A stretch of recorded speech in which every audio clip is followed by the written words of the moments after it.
I sat through that, Graham took me through it last week, and I thought, wow, there's, doesn't matter what industry you're in, I know it's IT-centric, but it doesn't matter, there's irrigation companies here, agricultural companies, there's aged care, there's a whole mishmash of companies in this room, but the underlying message remains the same. And what I think I took away, I'm sitting there and a song came into my head. I don't know if any of you remember this from when you were young, but Green Alligators and Long-Necked Geese. Can anyone remember that song? The Unicorn song. So I'm sitting there and I'm thinking, How old was that song? Yeah, okay. And I am from New Zealand, so that may have something to do with it as well. But a few years ago, the term unicorn meant this mythical creature. But today, a unicorn, 2013, there were 6 unicorns in the world. Now, a unicorn is a company that has a valuation of, correct me if I'm wrong, $1 billion. And traditionally, businesses, when you talk about their valuation, it's based on past performances. But unicorns are based on future opportunities. So 2015, there were 42 unicorns. And as of January this year, 208. So those unicorns are companies such as Airbnb, such as LinkedIn, such as Uber. And there's this whole disruption that's happening around us.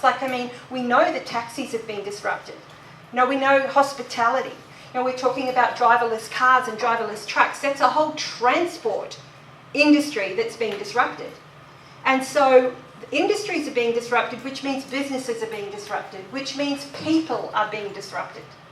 And so we're in this economy now, which we term the VUCA economy. I'll just flip through these. VUCA. Has everybody heard the term VUCA? VUCA derives from the military. So, a number of years ago, they came up with this terminology: volatility, uncertainty, complexity, and ambiguity. So you think about a defence strategy, or from a military perspective, the situations that they find themselves in, it's totally filled with volatility, uncertainty, complexity, and ambiguity. And so this now has expanded itself out into the business world. And with all of this disruption that's happening, with all of this change that's happening, we're finding ourselves now, as Graham's pointed out today, where sales cycles are lengthening, where product to market, that the whole shift is happening in such a quicker and quicker and quicker period of time, and we're having to cope with it. From an uncertainty perspective, 63%, and pick a number, but it is the wrong side of 50, 63% of sales targets are not being met. And so, and 50% of salespeople and leaders do not expect those rising targets to be met in the next year. So there's this uncertainty around, meeting target. There's this uncertainty about providing for your family.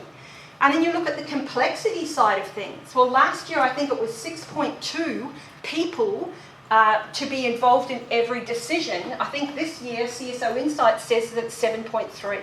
7.3 people are involved in decision making out there in the business world. And the reason why, years ago, we used to be able to connect with our number one contact, build a relationship with them, and they'd sign the deal for us. They'd have sign-off and all the rest of it. But today, because of this uncertainty, people are starting to bring committees into play. They're starting to pass it up the line and across the line.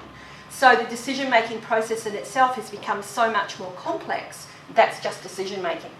And then the ambiguity, well, you look at globalisation now and you look at the fact that, we've got different cultures, different genders, we've got different languages, we've got different countries, and we've got acquisitions, we've got takeovers, and all of this ambiguity is really impacting the people, whether it's the salespeople or whether it's the leadership team.